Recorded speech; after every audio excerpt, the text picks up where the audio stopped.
کبھی قانون نکاح پر انگلیاں اٹھائی گئی، کبھی حدود اور تعزیرات سے متعلق جو اسلامی قانون ہے اس کو کیا ہے زیر بحث لایا گیا، اس پر اعتراضات کر کے کیا ہے لوگوں کے ذہنوں میں اسلام کو مشکوک کرنے کی کوشش کی گئی، مقدوش کرنے کی کوشش کی گئی۔ ایک زمانے سے یہ سلسلہ چلتا رہا،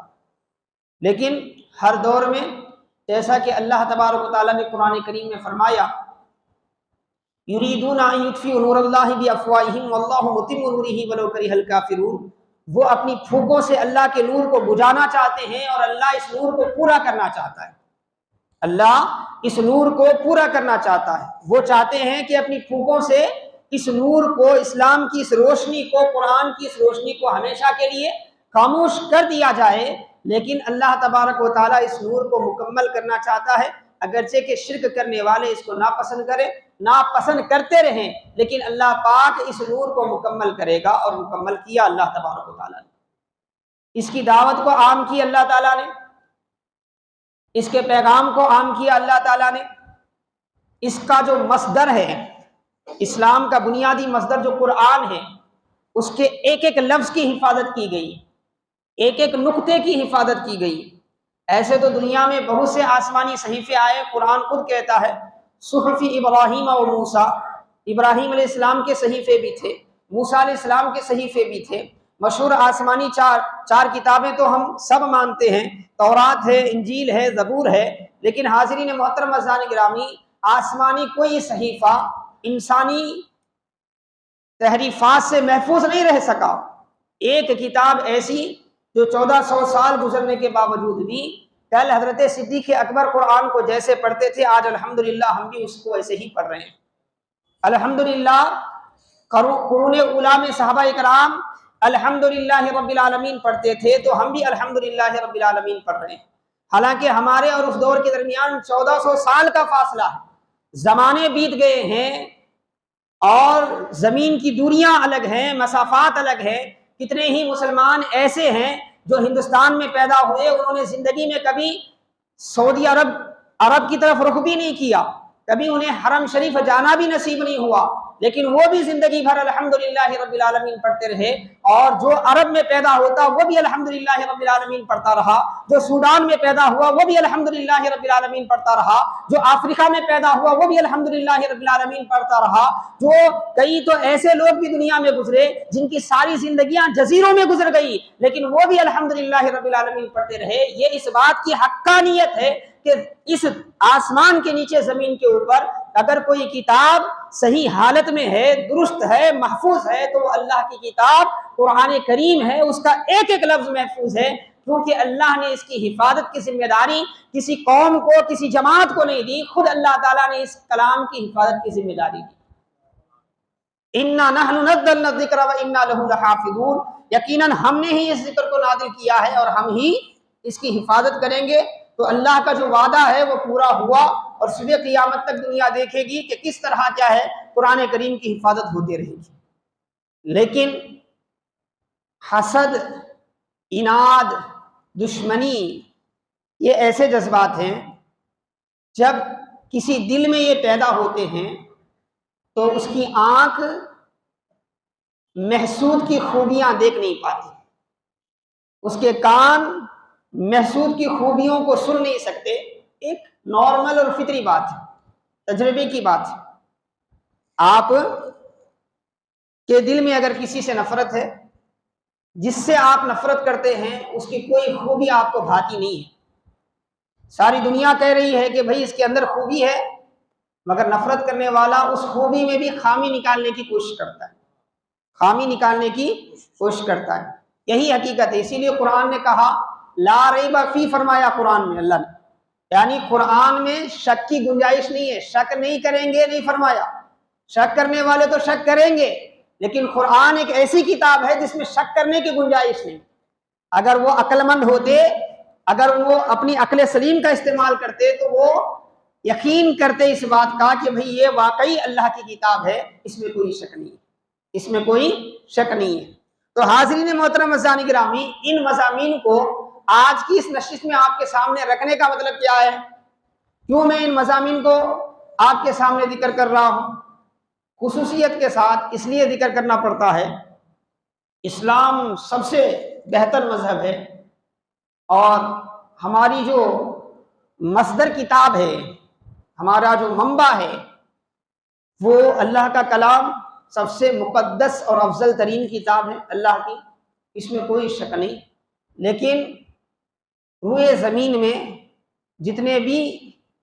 اچھے یا برے نظریات رکھنے والے دنیا میں ہوں گے، ان میں سب سے زیادہ اپنے مذہب سے دور حاضر میں غافل رہنے والی اگر کوئی قوم ہے تو وہ قوم مسلم۔ جس طرح ہمارا اسلام سب سے فیوریٹ ہے، اسی طرح اس کے ماننے والے اتنے فیوریٹ نہیں ہیں، اتنے خوب تر نہیں ہیں۔ کیوں نہیں ہیں؟ کہ انہیں قربانیوں کے بعد بلال کی طرح تپتی ہوئی صحرا میں لیٹ کر کیا ہے، مصیبتیں برداشت کرنے کے بعد، عمار بن یاسر رضی اللہ تعالیٰ عنہ کی طرح اپنی پیٹھ پر کوڑے کھانے کے بعد، اپنے گھروں کو لٹانے کے بعد، ہجرت کرنے کے بعد، اپنے جان و مال کی قربانیاں دینے کے بعد اسلام نہیں ملا،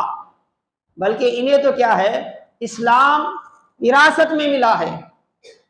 گفٹ میں ملا ہے۔ جیسے اس انسان کو عام طور پہ دولت کی قدر نہیں ہوتی جو آبائی مالدار ہوتا ہے، جسے دولت وراثت میں مل جاتی ہے، اس کے والد بھی مالدار تھے، دادا بھی مالدار تھے، پردادا بھی مالدار تھے، تو ایسے آدمی کو دولت کی اہمیت اتنی زیادہ نہیں ہوتی جتنی زیادہ جو غریبی کے دن دیکھنے کے بعد محنت کر کے مالدار ہوتا ہے اسے ہوتی۔ ایسے ہی اسلام کا تعلق ہے کہ ہم ایسے مسلمان ہیں کہ ہمیں اسلام، نماز، قرآن، ساری چیزیں ہیں نا اپنے والد سے ملی ہے، والد کو ان کے والد سے، ان کے والد کو ان کے والد سے، ان کے والد کو ان کے والد سے۔ نہ ہم نے کبھی اس اسلام کے لیے کچھ قربانی دی ہے، نہ کچھ تکلیفیں اٹھائی ہیں، نہ کچھ پریشانیاں، اسی لیے اس کی اہمیت ہمیں نہیں معلوم، اس کی اہمیت نہیں معلوم۔ اور اس کا فائدہ وہ لوگ جو 1400 سال سے اسلام کی مخالفت کر رہے ہیں، وہ لوگ جو 1400 سال سے کیا ہے قرآن کی مخالفت کر رہے ہیں، وہ لوگ جو 1400 سال سے کیا ہے محمد عربی صلی اللہ تعالی علیہ وسلم کی مخالفت کر رہے ہیں، وہ اس موقع کا پورا پورا فائدہ اٹھانا چاہتے ہیں۔ آج صرف ہندوستان نہیں بلکہ پورے دنیا میں ہے نا مختلف انداز سے اسلام کو بدنام کرنے کی کوشش کی جا رہی ہے، اور خود مسلمانوں میں اسلام کے خلاف کیا ہے شکوک و شبہات پیدا کرنے کی کوشش کی جا رہی ہے۔ العیاذ باللہ۔ تو حاضرین محترم عزیزان گرامی، ہمیں ایک بات اچھی طرح سے یاد رکھنی ہے، وہ یہ کہ سب سے بڑی نعمت جو اللہ تعالیٰ نے ہمیں عطا فرمائی ہے وہ اسلام ہے، سب سے بڑی نعمت۔ باقی ساری نعمتیں اس کے بعد ہیں۔ جو پہلے درجے کی نعمت ہے وہ ہے ہدایت جو اللہ نے ہمیں عطا فرمائی، وہ ہے ایمان جو اللہ نے ہمیں عطا فرمایا، وہ ہے اسلام جو اللہ نے عطا فرمایا۔ اس پر ہمیں جتنا بھی اللہ کا شکر ادا کرے کم ہے، اور ساتھ ہی ساتھ اتنی بڑی نعمت کی ہمیں قدر بھی کرنی ہے، اس کی حفاظت بھی کرنی ہے، کیونکہ قرآن کریم میں اللہ تعالیٰ نے واضح فرما دیا۔ آپ پارہ نمبر 1 اٹھائیں سورہ بقرہ میں، بنی اسرائیل کا تذکرہ پڑھتے ہوئے یہودیوں کا مزاج پڑھیں، آپ کو معلوم پڑے گا۔ تیسرا آخری پو کو پہلے پارے کا آپ پڑھیں، اس میں اللہ نے ان کی یہی فکر بیان فرمائی۔ آپ پارہ نمبر 28 اٹھائیں، آپ کو یہی فکر ملے گی۔ اللہ تعالیٰ فرماتا ہے وہ تو چاہتے ہیں کہ تم کفر میں آ جاؤ، وہ تو چاہتے ہیں کہ تم کفر کی طرف پلٹ جاؤ، تمہارا مسلمان رہنا انہیں اچھا نہیں لگتا۔ قرآن بار بار یہ مضمون سمجھاتا ہے۔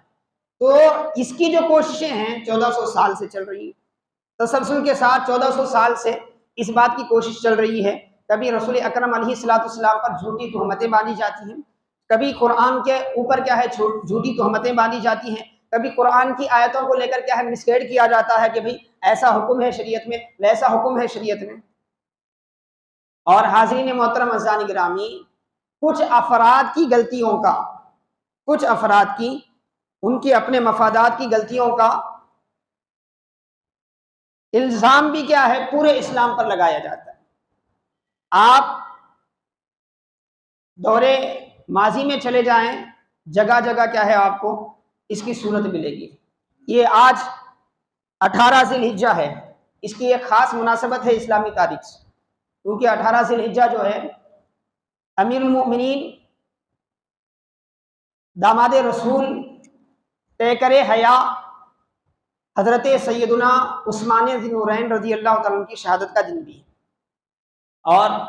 18 ذی الحجہ سے بعض مورخین کے مطابق ایک اہم واقعہ بھی جڑا ہوا ہے، وہ ہے داماد رسول اکرم علیہ الصلوۃ والسلام کے محبوب حضرت مولا کائنات کی وہ یادگار فضیلت جو آقا علیہ السلام نے صحابہ کے سامنے کل امت کے لیے بیان فرمائی، کل امت کے لیے بیان فرمائی۔ اور اتفاق ایسا ہے کہ آج دو اہم موجودہ دور کے ایسے واقعے ہیں جس کی طرف مسلمانوں کو متوجہ رہنے اور آگاہ رہنے کی ضرورت ہے۔ ایک تو یہ کہ سوڈان میں حال ہی میں پھر ایک مرتبہ کیا ہے، مسلمانوں کے جذبات کو ابھارنے کے لیے اور مسلمانوں کے جذبات کو ٹھیس پہنچانے کے لیے برسر عام قرآن کو جلایا گیا، قرآن کو جلایا گیا۔ یہ انتہائی قابل مذمت واقعہ ہے۔ اور اس کے ساتھ ساتھ دوسری چیز، ملک میں جو چل رہا ہے یونیفارم سول کوڈ کا جو مسئلہ چل رہا ہے، بہت سے مسلمانوں کو اس کا پتہ بھی نہیں ہے۔ مسلمانوں کا مزاج کیا ہے، آج جو تشدد پسند اسلام کے دشمن ہیں نا، وہ مسجدوں کے اماموں سے بہت زیادہ نفرت کرتے ہیں۔ علماء سے نفرت کیوں کرتے ہیں؟ کیونکہ ان کی کوئی بھی چیز سب سے پہلے ہم بیان کرتے ہیں۔ حالانکہ مارکیٹ میں ہمارے لوگ رہتے ہیں، لیکن بیان ہمیں کرنا پڑتا ہے، کیونکہ جب تک ممبر پر اس کو بیان نہیں کیا جاتا اس وقت تک کیا ہے، ہمارے لوگوں میں اس کا احساس نہیں پیدا ہوتا، اس کا احساس نہیں پیدا ہوتا۔ اب مرکزی حکومت پوری تیاری کے ساتھ ہمارے ہندوستانی آئین میں ترمیم و تبدیل کرنے کی اور یونیفارم سول کوڈ کو پورے طور پر نافذ کرنے کے لیے رائے عامہ ہموار کر رہی ہے، مشورے طلب کر رہی ہے، اور مختلف حیثیت سے کیا ہے اس کو نافذ کرنے کی کوشش کر رہی ہے، لیکن اب تک ہمارے لوگوں کو یہ پتہ نہیں ہے کہ بھئی یہ کیا ہے۔ تو آج کی اس نشست میں انتہائی اختصار کے ساتھ انہی 4 چیزوں کے حوالے سے میں کچھ باتیں آپ کے سامنے عرض کرتا ہوں، کیونکہ ہمارا ماضی بھی حال سے جڑا ہوا ہے اور ہمارا حال بھی ماضی سے جڑا ہوا ہے۔ اگر ہم اپنے ماضی کو صحیح سمجھیں گے تو حال میں سدھر کر کیا ہے مستقبل بہتر بنا سکیں گے، مستقبل بہتر بنا سکیں گے۔ اب آئیں حضرت عثمان غنی رضی اللہ تعالیٰ عنہ کے حوالے سے کچھ باتیں آپ کے سامنے عرض کر دوں۔ یہ ہماری اہل سنت کی جماعت ہے، اور یہاں تقریباً ہندوستان میں عقیدے کے اعتبار سے، نظریات کے اعتبار سے 2 جماعتیں مشہور ہیں، ایک اہل سنت اور دوسرا اہل تشیع، جن کو شیعہ کہتے ہیں۔ تو اب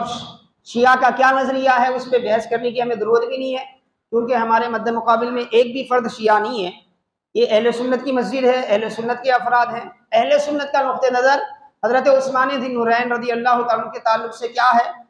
تو سیدھی سی بات ہے، ایک تقدس کا، ایک محبت کا، ایک پیار کا، ایک تعظیم کا جذبہ کیا ہے حضرت عثمان غنی سے ہے، اور رہنا بھی چاہیے، کیونکہ قرآن و حدیث سے یہی بات ثابت ہے، قرآن و حدیث سے یہی بات ثابت ہے۔ حضرت عثمان ذی النورین کون ہے؟ سابقون الاولون میں سے ہیں۔ پہلی بات، صحابہ میں کیٹیگری ہے، یعنی وہ صحابہ جو ابتدائی مرحلے میں پیارے آقا علیہ السلام کی دعوت کو قبول کریں، ابتدائی مرحلے میں۔ حضرت مولا علی رضی اللہ تعالیٰ عنہ کون ہے؟ سابقون الاولون میں ہیں، یعنی ان صحابہ میں سے ہیں جنہوں نے سب سے پہلے اسلام کو قبول کیا، سب سے پہلے آقا کی دعوت کو قبول کیا، سابقون الاولون، پہلی بات۔ پھر دوسری بات کیا ہے؟ رسول اکرم علیہ السلام کے انتہائی قریبی، انتہائی بااعتماد صحابہ میں سے، جن پر آقا علیہ السلام اپنے دعوت کے کام میں سب سے زیادہ اعتماد کرتے تھے، ان چنندہ افراد میں حضرت عثمان غنی رضی اللہ تعالیٰ عنہ کا، حضرت مولا علی رضی اللہ تعالیٰ عنہ کا شمار ہوتا ہے۔ یہی وجہ ہے کہ پیارے آقا علیہ السلام نے حضرت عثمان غنی رضی اللہ تعالیٰ عنہ سے اپنا ایک تعلق پیدا کرتے ہوئے آقا نے اپنی بیٹی حضرت رقیہ کا رشتہ کیا ہے حضرت عثمان غنی سے کروایا۔ پھر ان کے وصال کے بعد حضرت ام کلثوم کو آپ کے نکاح میں دیا، اور ادھر حضرت سیدہ طاہرہ مخدومہ کائنات، جنتی عورتوں کی سردارہ حضرت سیدہ فاطمہ الزہرا رضی اللہ تعالیٰ عنہا کو حضرت مولا کائنات رضی اللہ تعالیٰ عنہ کے نکاح میں دیا۔ یہ صاف ہے کہ آقا علیہ السلام کیا سوچتے تھے، آقا علیہ السلام ان کے تعلق سے کتنا اعتماد تھا، ان کے تعلق سے رسول اکرم علیہ السلام کا کتنا اعتماد تھا، یہ سمجھنے کے لیے یہ جو بنیادی واقعات ہیں جو ہماری پوری اسلامی تاریخ کی کتابوں میں ہر ایک کتابوں میں ملتی ہے، یہ کافی ہے سمجھنے کے لیے کہ آقا علیہ السلام کا کتنا تعلق تھا۔ حضرت عثمان ذی النورین رضی اللہ تعالیٰ عنہ کو پہلی صاحبزادی دی آپ نے ایک، ان کا انتقال ہوا تو پھر دوسری صاحبزادی دی، ان کے انتقال کے بعد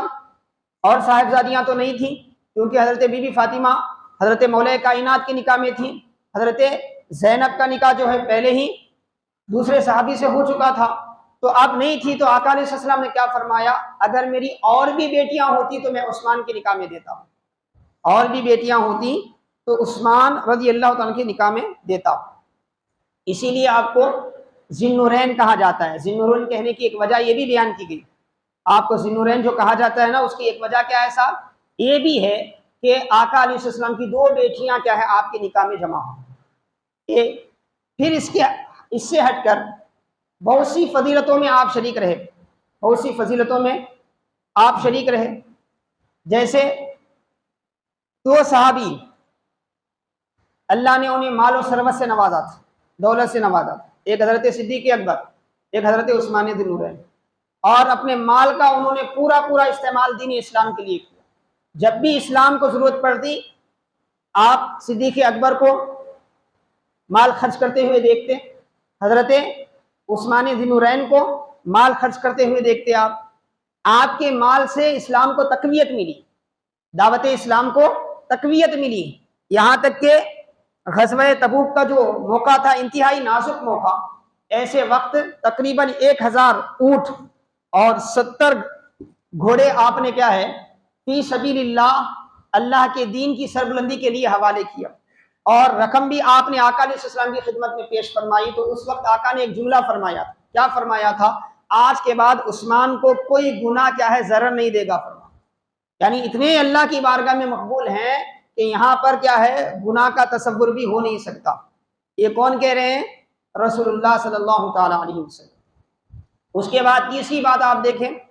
حضرت عثمان ذی النورین کے حوالے سے آقا علیہ السلام ہر صحابی رسول پاک کے الگ الگ خصوصیت کے حامل ہیں، کچھ خصوصیات ایسے ہیں جس میں وہ ممتاز ہیں، جس میں وہ اپنی ایک الگ پہچان رکھتے ہیں۔ ایسے ہی حضرت عثمان غنی کی خصوصی پہچان کیا ہے، حضرت عثمان غنی رضی اللہ عنہ کی خصوصی پہچان آپ کی حیا ہے، حیا جو ایمان کا اہم جز ہے، اور آپ کی حیا ایسی ہے جس کے بارے میں خود صاحب وحی نبی آخر الدما صلی اللہ تعالیٰ علیہ وسلم مہر ثبت فرماتے ہیں۔ آپ ارشاد فرماتے ہیں، رسول پاک علیہ السلام ایک مرتبہ آپ گھر میں بیٹھے ہوئے تھے، ملاقات کے لیے صحابہ آ رہے تھے، سب کو اجازت دے، آپ ملاقات کی اجازت دیتے رہے۔ جب حضرت عثمان غنی کے آنے کی خبر ملی تو آپ اچھے طرح سے بیٹھ گئے۔ بعد میں آپ سے پوچھا گیا، یا رسول اللہ ایسا کیوں؟ تو آپ فرمایا، کیا میں اس شخص سے حیا نہ کروں جس سے فرشتے بھی حیا کرتے ہیں، جس سے فرشتے بھی حیا کرتے ہیں۔ یہ حضرت عثمان غنی مدینہ پہنچے، بڑی قسم پرسی کی حالت میں مسلمان مکے سے مدینہ پہنچے، گھر بار پیسہ گیسا سب چھوڑ کے کیا ہے صرف ایمان کے لیے، اپنے ایمان کی حفاظت کے لیے ہجرت کر کے مدینہ گئے تھے۔ مدینے میں ایک طرف انصاری صحابہ تھے جو دل کھول کر کیا ہے مہاجرین کا استقبال کر رہے تھے، دنیا میں ایسی پیار و محبت اور بھائی چارگی اور اخوت کی مثال دنیا میں آج تک نہ دنیا کبھی دیکھی ہے، نہ صبح قیامت تک دیکھ سکتی ہے۔ تو وہیں دوسری طرف اس مدینے کے معاشرے میں دن رات لین دین میں، تجارت میں بار بار جن سے سامنا ہوتا تھا وہ قوم یہود تھی، مدینے میں بسنے والی یہودی قوم تھی جو آج تک بھی اپنی دشمنی کا اظہار کر رہی ہے، اور اس قوم سے سابقہ تھا، اور مسلمانوں کے لیے پانی پینے کے کنویں کے لیے پریشانی تھی، پانی دستیاب نہیں ہوتا تھا، یہودیوں کے کنویں سے پانی لانا پڑتا تھا، اور اس کے لیے کیا ہے عام لوگوں کو جو قیمت پہ وہ پانی دیتے مسلمانوں کو اس سے بھی دگنی قیمت پر پانی دیتے۔ ایسی مصیبت کی حالت میں وہ حضرت عثمان ہی تھے جنہوں نے 35,000 درہم اس زمانے میں 35,000 درہم اس زمانے میں دے کر بیر معونہ خرید کر کیا ہے صرف اور صرف اللہ کی رضا کے لیے مسلمانوں کو مفت میں وقف کر دیا، بغیر کسی قیمت کے مسلمان کیا ہے اس سے جا کر پانی لے سکتا ہے۔ یہ عثمان غنی رضی اللہ تعالیٰ عنہ، یہ عثمان ذی النورین ہے جنہوں نے مسجد نبوی کی توسیع کے لیے اس کے اطراف و اکناف جتنے لوگوں کی زمینیں تھیں سب زمینیں اس زمانے میں 25,000 درہم دے کر خریدے اس زمانے کے اعتبار سے، تاکہ مسجد نبوی توسیع ہو۔ ایسی بہت سی خصوصیات ہیں، ترمذی وغیرہ میں روایت موجود ہے، احد پہاڑ پہ رسول اللہ صلی اللہ علیہ وسلم تشریف فرما ہے، احد پہاڑ پر حرکت ہوتی ہے، آقا نے فرمایا اے پہاڑ رک جا، تجھے معلوم نہیں ہے کہ تجھ پر ایک نبی، ایک صدیق اور 2 شہید ہیں، 2 شہید ہیں، یعنی ان کی شہادت کی خبر بھی پیارے آقا علیہ السلام کی۔ اور حضرت عثمان ذی النورین کا سب سے بڑا معاملہ کیا ہے؟ حضرت عثمان ذی النورین نے امت کو آگے چل کر منتشر ہونے سے بچا لیا، اور آپ نے جو قرآن عربی کے مختلف لہجوں میں پڑھا جاتا تھا، مختلف لہجوں میں، کیونکہ قرآن عربی میں نازل ہوا، عربی ایک قوم کی زبان ہے، اور آپ جانتے ہیں ہر زبان جب کسی قوم کی ہوتی ہے تو علاقے خطے کے حساب سے اس زبان کے لب و لہجے میں فرق ہوتا ہے۔ اب اپنی اردو کو لے لیجئے آپ، ہمارے حیدرآباد دکن سے جو اردو شروع ہوتی ہے اس کا لب و لہجہ آ کر کیا ہے ہمارے کوپل میں ختم ہو جاتا ہے، کوپل میں لب و لہجہ ختم ہو جاتا ہے۔ جو اردو حیدرآباد میں بولی جاتی ہے تھوڑی سی تبدیلی کے ساتھ ساتھ چلتے چلتے کہاں جا کر ختم ہوتی ہو، کوپل میں آ کر وہ زبان ختم ہو جاتی ہے۔ پھر آپ یہاں سے اگر گدگ وغیرہ سے آپ اردو زبان کے انداز بیان اگر دیکھیں آپ تو وہاں کا لب و لہجہ بالکل جدا کرنا ہے۔ بنگلور کی کنڑ جو ہے سب سے بہتر کنڑ ہے، کنڑ زبان جو ہے بنگلور میں سب سے بہتر ہے، لیکن وہی اردو زبان اس کا لب و لہجہ بالکل الگ ہے۔ آپ لکھنؤ وغیرہ چلے جائیں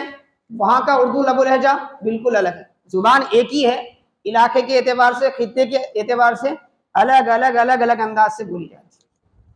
ابتدائی دور میں مذہب اسلام کے ابتدائی دور میں جو ہے مسلمانوں کے لیے قرآن کو اپنے اپنے لہجے میں پڑھنے کی اجازت تھی، کون سے قبیلے کے لوگ آتے وہ کیسے پڑھتے، بہرحال پیغام پہنچنا تھا،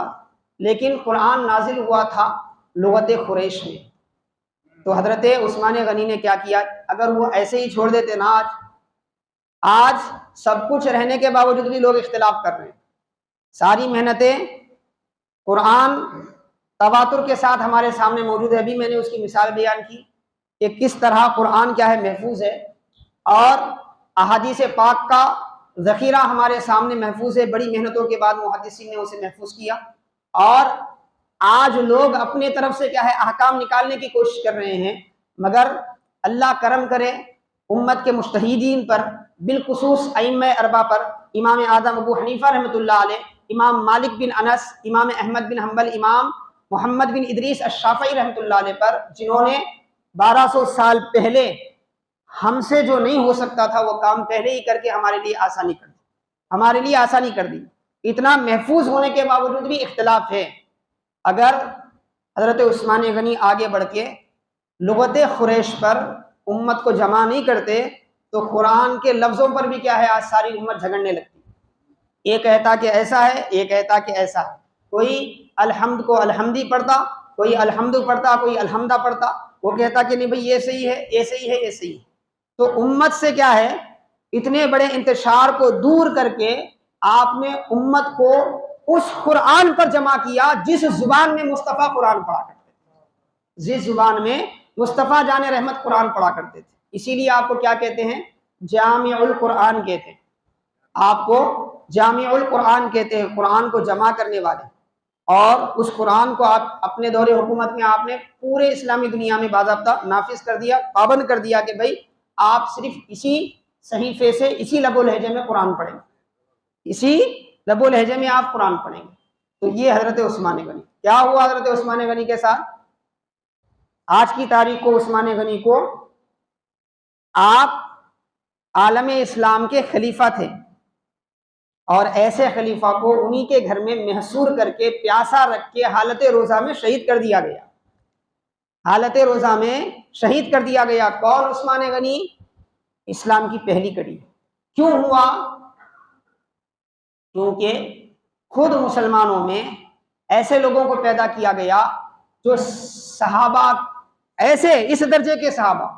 جن پر نبی کو اعتماد تھا، جن پر نبی کو اعتماد تھا، صف اول کے صحابہ کو اعتماد تھا، اہل بیت کو اعتماد تھا، ان پر ان کو اعتماد نہیں تھا، اور انہوں نے ان کے تعلق سے غلط سلط باتیں کی اور تہمتیں باندھ کر کیا ہے، مظلوماً حضرت عثمان غنی کو شہید کر دیا. اور یہ پکی یہودی سازش تھی تاکہ مسلمان منتشر ہو جائیں. لیکن اللہ نے دستگیری کی. حضرت عثمان غنی کے فوری بعد زمام خلافت کو اس شخصیت نے سنبھالا جس نے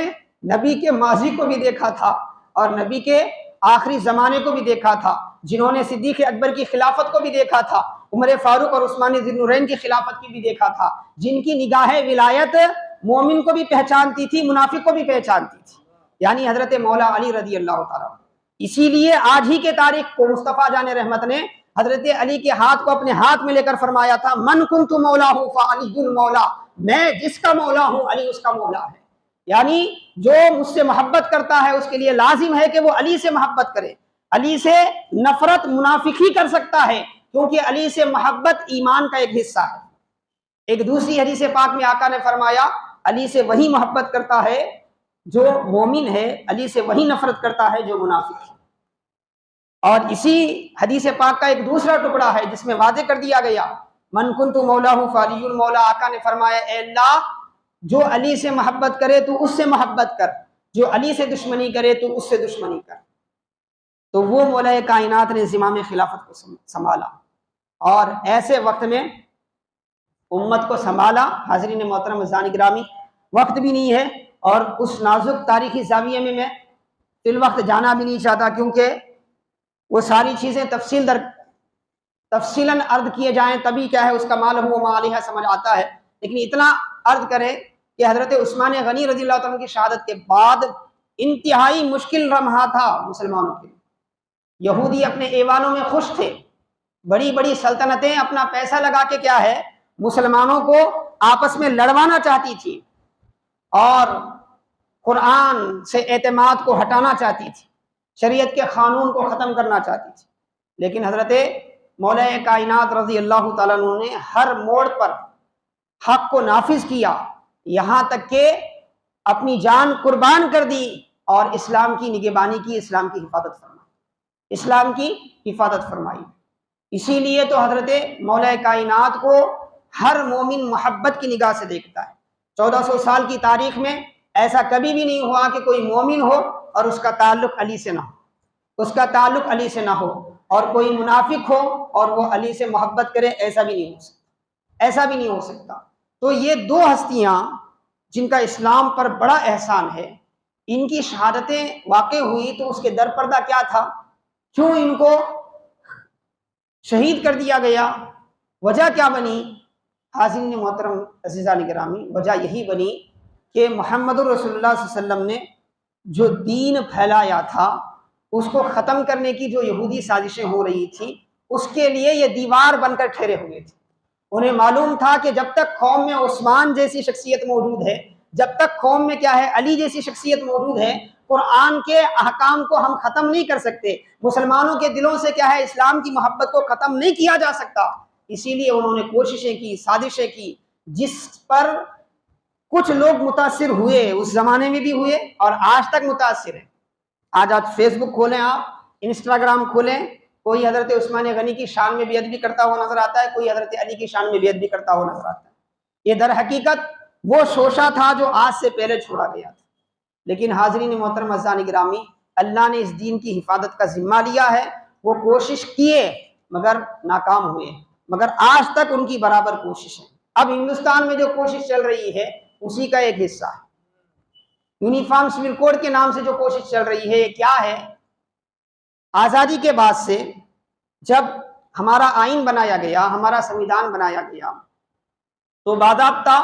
اس میں شریعت ایکٹ کو کیا ہے نافذ کیا گیا اور